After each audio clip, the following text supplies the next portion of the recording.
الحمد لله نحمده ونستعينه ونستغفره ونعوذ بالله من شرور أنفسنا ومن سيئات أعمالنا من يهده الله فلا مضل له ومن يضلله فلا هادي له ونشهد أن لا إله إلا الله وحده لا شريك له وأشهد أن محمدا عبده ورسوله أما بعد فأعوذ بالله من الشيطان الرجيم بسم الله الرحمن الرحيم وآخرين منهم لما يلحقوا بهم آمنت بالله صدق الله مولانا العظيم وصدق رسوله النبي الكريم ونحن على ذلك من الشاهدين والشاكرين والحمد لله رب العالمين.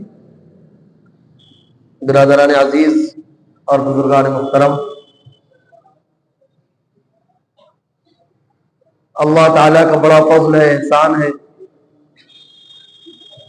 کہ اللہ تعالیٰ نے ہم سب کو حضور نبی کریم صلی اللہ علیہ وسلم کی امت میں پیدا فرمایا، اور ہر دور میں اللہ تعالیٰ نے اپنے ایسے محبوب اور مقبول بندے، علماء، بزرگان دین، فقہا، محدثین ایسے پیدا فرمائے جو امت کی رہنمائی کرتے رہے اور امت تک دین کے پیغامات کو، دین کی تعلیمات کو یکے بعد دیگرے پہنچاتے رہے. یہی وجہ ہے کہ آج تک 1450 سال گزرنے کے باوجود دین پورا صحیح طریقے سے ہمارے پاس محفوظ ہے. اس میں بڑی قربانی ہے علماء اکرام کی، فقہاء اعظام کی، محدثین اعظام کی اور ائمہ اور مجتہدین کی.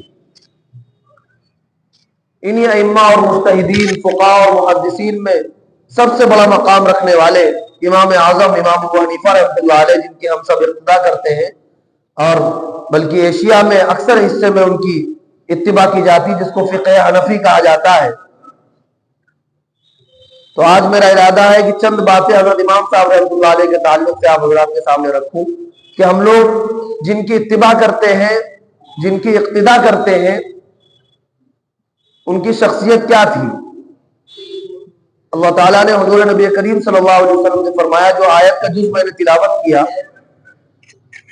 اللہ تعالیٰ نے فرمایا وآخرین منہم لما یلحقوا بہم، کہ اے میرے رسول، آپ کے بعد کچھ عجمی لوگ ایسے آئیں گے جو عربی نہیں ہوں گے، یعنی آپ کی نسل سے نہیں ہوں گے، عجمی ہوں گے، یعنی غیر عرب ہوں گے.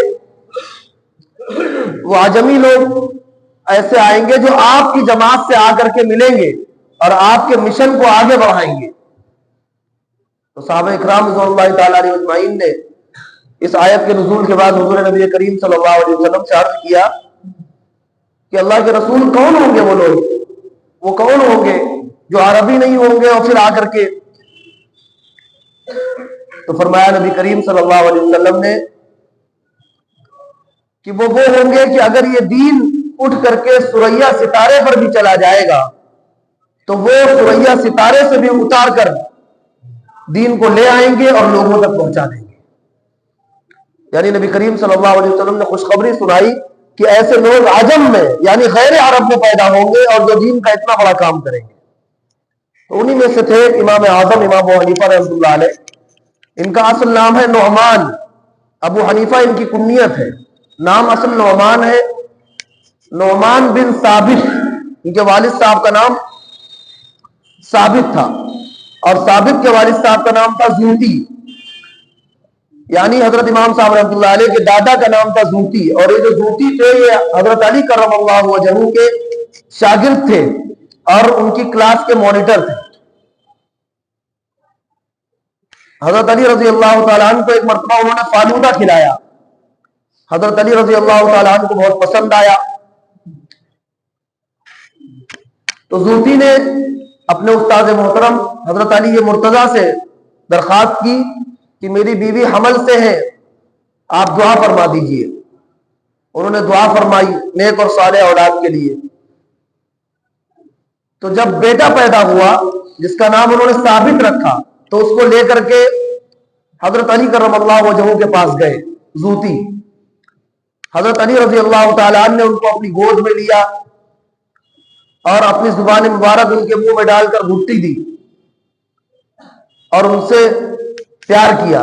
یہ امام ابو حنیفہ رحمۃ اللہ علیہ کے والد صاحب کی بات ہے، جن کو حضرت علی مرتضیٰ نے اپنی گود میں اٹھایا ہوا ہے۔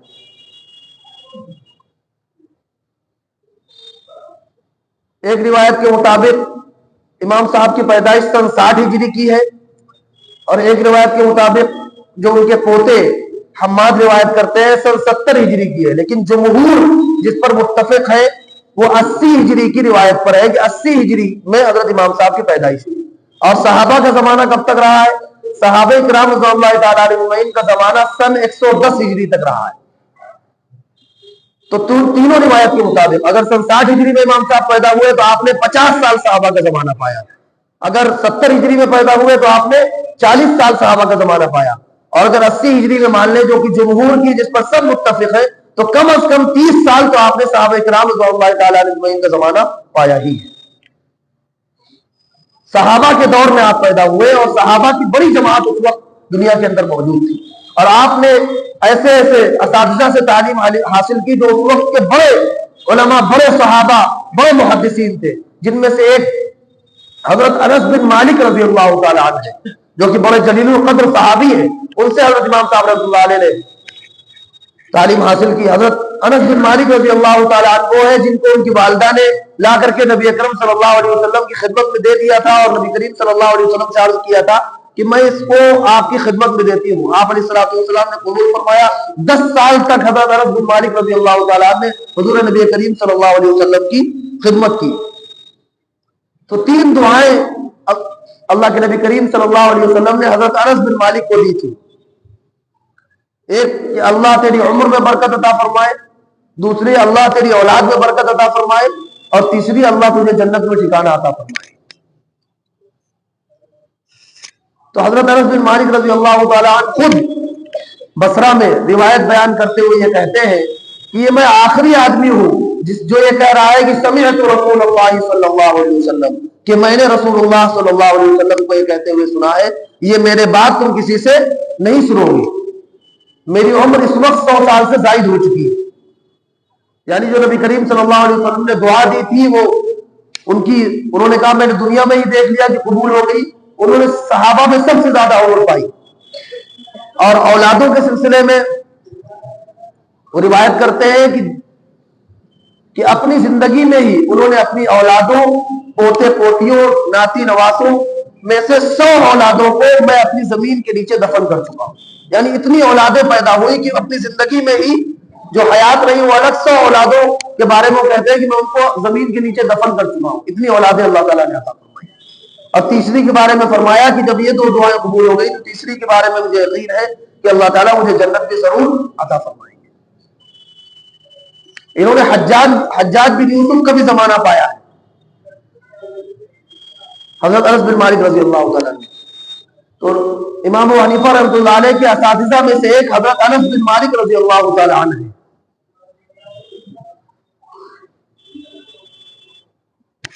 فقہ میں، حدیث میں، دین کے اندر تفقہ کرنے میں امام اعظم ابو حنیفہ رحمۃ اللہ علیہ کا جو مقام ہے وہ کسی سے چھپا ہوا نہیں ہے، اس کی تفصیل بیان کرنے کا وقت بھی نہیں۔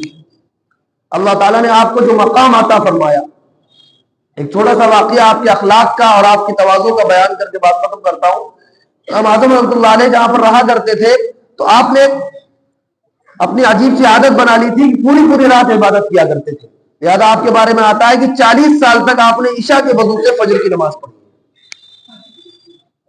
40 سال تک عشاء کے وضو سے فجر کی نماز پڑھی ہے امام اعظم امام ابو حنیفہ رحمۃ اللہ علیہ۔ مطلب یہ کہ 40 سال تک سوئے نہیں رات میں، پوری رات عبادت کرتے رہے، کیونکہ سونے سے تو وضو ٹوٹ جاتا ہے نا۔ تو آپ پوری رات عبادت کیا کرتے تھے، اپنے گھر کی چھت پر یہ معمول بنا لیا تھا آپ نے۔ آپ کا ایک پڑوسی تھا شرابی، جو ہر رات شراب پی کر کے آتا تھا، گانے گاتا رہتا تھا، گالیاں دیتا رہتا تھا اور اپنی مستی میں مگن رہتا تھا۔ امام صاحب رحمۃ اللہ علیہ نے اسے کبھی کچھ نہیں کہا۔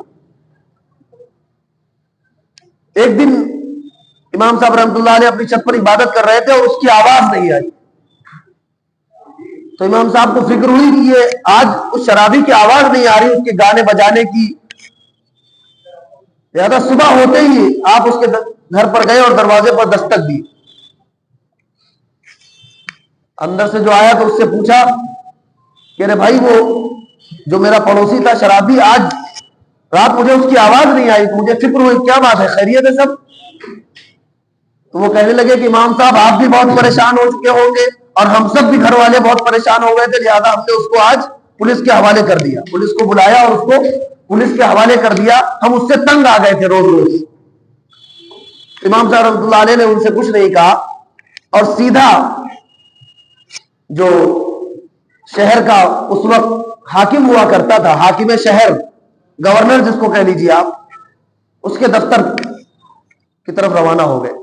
حاکم شہر نے امام ابو حنیفہ رحمۃ اللہ علیہ کو دور سے آتے ہوئے دیکھا تو فوراً کھڑا ہوا اور دوڑا ہوا، کیونکہ امام صاحب کی شخصیت آپ صرف دینی اعتبار سے ایک بڑے مقام پر فائز نہیں تھے، بلکہ مالی اعتبار سے بھی آپ بہت مضبوط تھے، بڑے تاجر تھے آپ، بڑے کاروباری تھے، تجارت کے بڑے بڑے کارخانے آپ کے تھے، اور آپ کا فتویٰ ملک کا قانون ہوا کرتا تھا۔ امام اعظم رحمۃ اللہ علیہ کی حیثیت تھی کہ آپ جو فتویٰ دے دیتے تھے وہ ملک کا قانون ہوا کرتا تھا۔ تو جب حاکم نے دیکھا کہ امام صاحب ان کے دفتر کی طرف چلے آ رہے ہیں تو دوڑا ہوا بھاگا اور استقبال کیا اور کہنے لگا کہ آپ کیوں تشریف لائے، آپ نے کیوں زحمت کیا، آپ مجھے حکم کرتے میں آپ کے پاس پہنچ جاتا، کیا بات تھی؟ کہنے لگے نہیں، جس کا کام ہوتا ہے اس کو جانا چاہیے، اس وقت مجھے تم سے کام ہے اس لیے میں تمہارے پاس آیا ہوں۔ اس نے کہا آپ حکم کریے کیا کرنا ہے؟ تو کہا کہ میرا ایک پڑوسی ہے، فلاں فلاں نام ہے اس کا، وہ شرابی، اس کو آپ کے محکمے کو کچھ لوگ پکڑ کر کے لائے ہیں۔ تو اس نے کہا میں بھی تحقیق کرتا ہوں۔ اس نے اپنے کارندوں کو بلایا اور تحقیق کی تو پتا چلا کہ ہاں صحیح بات ہے، اس کو بلا کر کے جیل میں بند کیا گیا ہے، قید و بند کیا گیا ہے۔ امام صاحب رحمۃ اللہ علیہ نے فرمایا کہ تم کیا مجھ پر ایک احسان کرو گے؟ تو اس نے کہا آپ حکم کریے، آپ کا فتویٰ ملک کا قانون ہوتا ہے، آپ یہ کیسی بات کر رہے ہیں؟ تو امام صاحب رحمۃ اللہ علیہ نے کہا کہ آپ اسے چھوڑ دیجئے، اسے رہا کر دیجئے۔ تو اس نے کہا کہ آپ جائیے، بس آپ نے کہہ دیا وہ رہا ہو گیا۔ امام صاحب رحمۃ اللہ علیہ نے کہا نہیں میں یہی بیٹھتا ہوں، اسے لے کر کے آؤ، میں لے کر کے ساتھ جاؤں گا۔ اور امام صاحب دفتر میں بیٹھ گئے، اس نے فوراً حکم دیا اور وہ شرابی کو لے کر کے آ گئے جو اس کے محکمے والے تھے۔ اب اس شرابی نے جب دیکھا کہ امام صاحب تو پڑوسی تھا، امام صاحب وہ تو قاعدے سے جانتا تھا، تو اس کی نظریں جھک گئی، وہ سوچنے لگا کہ ابھی تو ڈانٹیں گے، ذلیل کریں گے، نہ معلوم کیا کیا کہیں گے۔ تو اس افسر نے بتایا کہ امام صاحب کی حکم پر، امام صاحب کی درخواست پر ہی تمہیں رہا کیا گیا ہے۔ اور امام صاحب رحمۃ اللہ علیہ اسے اپنے ساتھ لے کر کے گھر تک چلے اور راستے میں اس سے کسی قسم کی کوئی بات نہیں کی اور اسے اس کے گھر پہنچا کر کے اپنے کام پر چلے۔ پھر رات ہوئی، امام صاحب عبادت میں مشغول ہوئے، اس رات بھی کوئی آواز نہیں آئی۔ تو اس سے امام صاحب کو فکر ہوئی کہ کیا دوبارہ اس کے گھر والوں نے دوبارہ پولیس کو بلا کر کے اس کو پولیس کے حوالے کر دیا اور جیل میں قید و بند کرا دیا۔ صبح پھر امام صاحب رحمۃ اللہ علیہ صبح ہوتے ہی فوراً اس کے گھر پہنچے، دروازے پر دستک دی، دروازہ کھلا تو دیکھا کہ وہ مصلی پر کھڑا ہوا نماز پڑھ رہا ہے، وہ شرابی۔ امام صاحب انتظار کرتے رہے، جب وہ نماز سے فارغ ہوا، وہ موچی تھا، یہ جو جوتے کی سلائی کا کام کرتے ہیں، جوتے چپل کی موچی تھا وہ۔ تو جب نماز سے فارغ ہوا تو اس نے دیکھا کہ امام صاحب کھڑے ہوئے، تو دوڑا ہوا امام صاحب کے پاس آیا۔ تو امام صاحب نے کہا میں تمہاری خیریت لینے کے لیے آیا ہوں، کیا بات آج بھی تمہارے گنگنانے کی، گانے بجانے کی کوئی آواز نہیں آئی؟ تو اس نے کہا امام صاحب اب مجھے ضرورت نہیں رہی، جس نشے کی ضرورت تھی وہ نشہ مجھے حاصل ہو گیا، اب مجھے اس نشے کی ضرورت نہیں رہی۔ امام صاحب نے کہا کیا مطلب؟ کہنے لگا میں نشہ اس لیے کرتا تھا، میں شراب اس لیے پیتا تھا کیونکہ میں ذلیل تھا، دنیا مجھے ذلیل سمجھتی تھی، میری کوئی عزت نہیں تھی، میری کوئی حیثیت نہیں تھی، میرا کوئی مقام نہیں تھا، میں ذلیل تھا، تو میں اس لیے شراب کو پیتا تھا اپنی ذلت کو چھپانے کے لیے۔ اب وقت کا سب سے بڑا مفتی، وقت کا سب سے بڑا عالم، وقت کا سب سے بڑا فقیہ جو مجھ سے محبت کرتا ہے اور مجھے چھڑانے کے لیے جیل تک چلا گیا، تو اب مجھ سے زیادہ عظیم شخص کون ہوگا؟ لہٰذا اب مجھے آپ کی محبت کا نشہ چڑھ گیا، مجھے شراب کے نشے کی ضرورت نہیں۔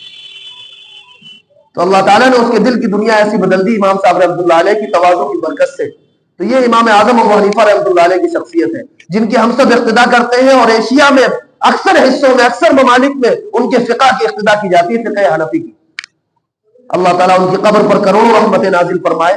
ان کی محنت اور کوششوں کا نتیجہ تھا کہ قرآن حدیث کھل کر کے، ان کی محنتوں کی وجہ سے آسان انداز میں ہمارے سامنے پہنچ گیا اور انہوں نے قرآن و حدیث سے مسائل مستنبط کیے، نکال کر پیش کر دیے، کیونکہ جو نصوص قرآن کریم میں اللہ تعالیٰ نے نازل فرمائے تھے یا حدیث میں نبی اکرم صلی اللہ علیہ وسلم نے جو نصوص بیان فرمائے تھے اس سے فروع نکالی، اور نکال کر کے جو چھوٹی چھوٹی چیزیں تھی جو ہم سب کے لیے سمجھنا آسان نہ تھا قرآن سے حدیث سے، ان کو نکال کر کے پورا دین کھول کر کے فقہ حنفی میں امت کے سامنے واضح کر دیا تاکہ امت کے لیے دین پر عمل کرنا ہر چھوٹے بڑے مسئلے پر آسان ہو جائے۔